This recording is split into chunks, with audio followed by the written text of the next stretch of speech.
Hello and welcome back to my channel, or welcome if you are new. Hi, my name is Amy. It is lovely to meet you. On this channel I post about frugal living and feeding your family on a budget. So if you like that kind of thing, I'd love it if you press the subscribe button below if you want to stick around and see more from me. And also don't forget to press the notification bell to be notified every time I post a new video. So in today's video I'm going to be talking about sinking funds. What they are, how to use them, and how they've enabled us to get out and stay out of debt. So first up, what are sinking funds? Sinking funds are basically a way of saving for a specific thing. So that might be for a life event.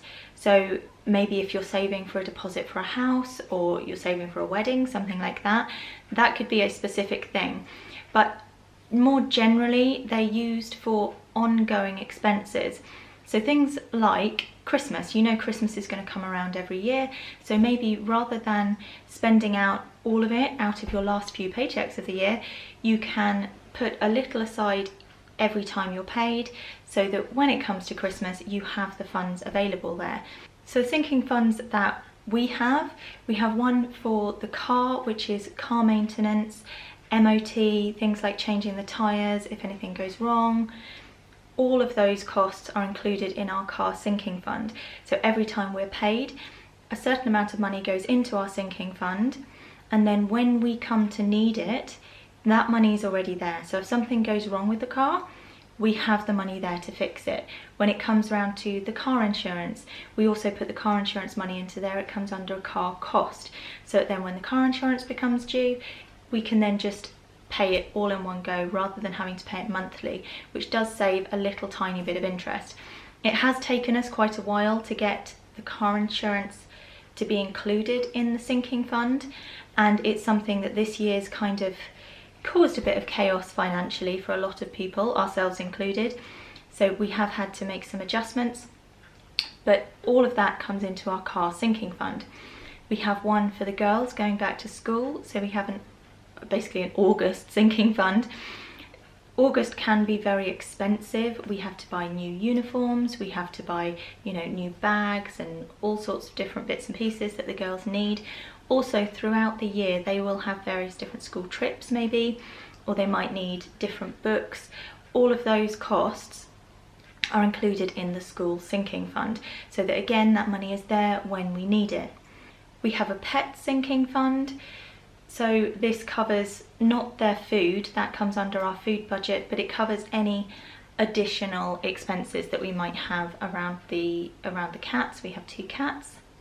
We also have a Christmas and birthday sinking fund, which again is money that we can dip into throughout the year as we need to for birthdays, and then we have a chunk of money that we know is set aside specifically for Christmas. So that's the gifts and the food and anything that we want to do with Christmas. We also have a sinking fund for clothes. This is mostly around the girls, particularly this year. Ian and I don't have a sinking fund for clothes as we're doing a no-buy year this year. But for the girls, they are constantly growing, so always in need of new things. So we have a sinking fund for that, because what we tend to find is they'll go through a growth spurt or something, need quite a lot of new things, and then won't need new things for a little while. So again, it's a way of making sure that that is there when we need it. Our last sinking fund is for the boat, which is our version of having travel and holidays. So we have some money that we set aside each month that we can put into maintenance, which then means that we can have those holidays and travel very, very cheaply.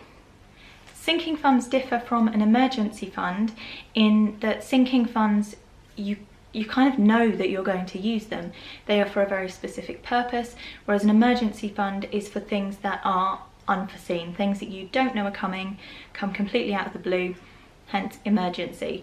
Whereas sinking funds are for more planned spending that you know is going to be coming up in the future.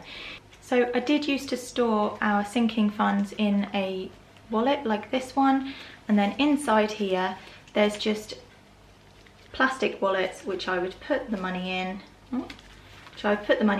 and we'd just store it all in here. Last March, when things started to change in terms of the use of cash and people weren't accepting cash as readily, It's still something that obviously you can use cash, but I switched to digital. Now, I did a video about cash envelopes, which includes sort of our sinking funds and how I do that digitally, which I will link up there.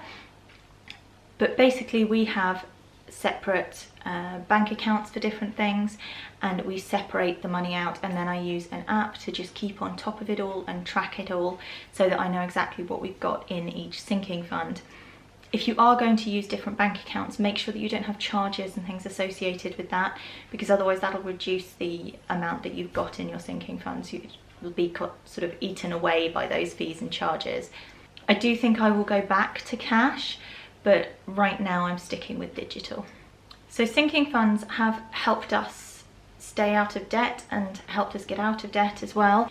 Before we were using sinking funds, what we would tend to find is that, say we'd come up to Christmas and we wouldn't have the money available, we wouldn't be able to afford it all out of our, November, December pay.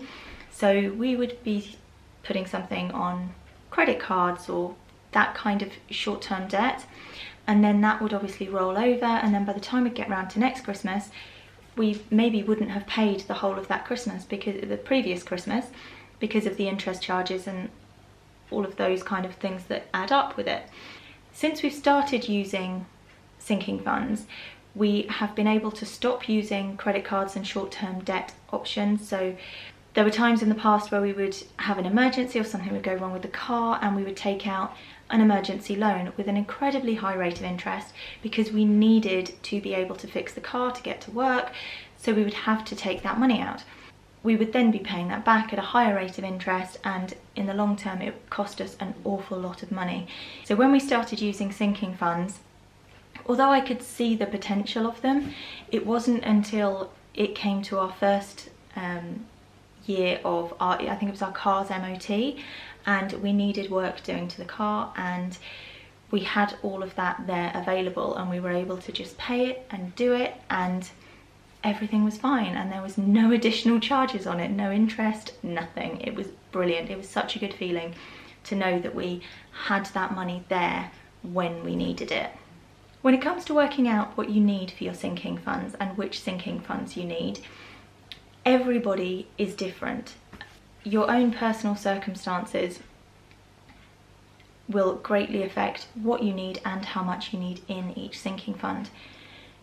Start by thinking through your year and any ongoing yearly costs that you have, whether they're variable or fixed.